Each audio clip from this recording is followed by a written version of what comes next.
जय जगन्नाथ सबू सांगसाथी मानक प्रथम मोर नमस्कार। शुभ सकाळ। मु कांदल बाड़ को जाइछि। वर्तमान कांदल गछरे केमिति मेडिसिन प्रयोग कराहब से विषय में देखई दूची। आपण माने आम आदिवासी भाई माने केते लोक जानिचंती केते लोक जानि नांती से ट्रिक आपण मानकु निश्चय बथेइबी।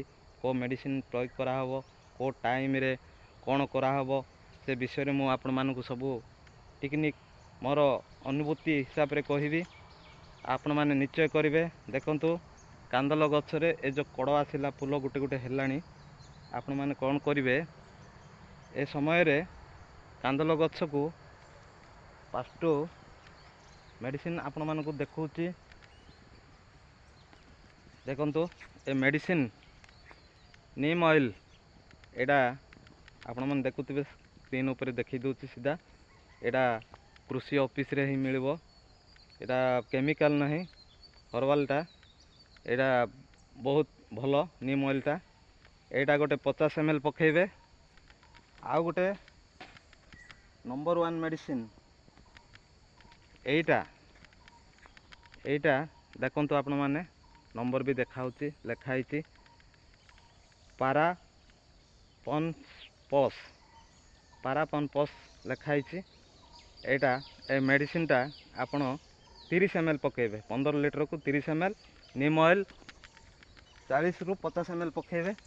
आपण माने ए समय सिंचन करेंगे।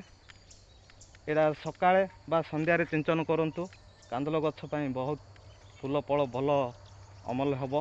आपण माने मु करि आसीची ए उपाय आपण माने भी निश्चय करंतु। मु आपण मानकु सबू बथई दउची। देखो मोर बाड़ एतिकी अच्छी मोर एकरे पाखापाखि अच्छी मु औषध सिंचन करी आज।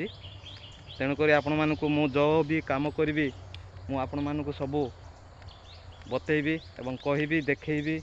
आउ चाषी भाई मान तो अधिकांश लोक जानी ना। तेणुक आपण मानक एतिकी अनुरोध मो वीडियोटा को आपण माने भल पाउथिबे लाइक एंड शेयर करंतु। आपण निज मेहनत को निज परिश्रम को केबे भी लाज करंतु नाही भाई। आमे आदिवासी लोक आमे जोटिक जीवा से जिनस देखा से जिनस आमे जोटा जाचु से जिनस निश्चय भाव में आमे कहवा। सेति कही जय जगन्नाथ।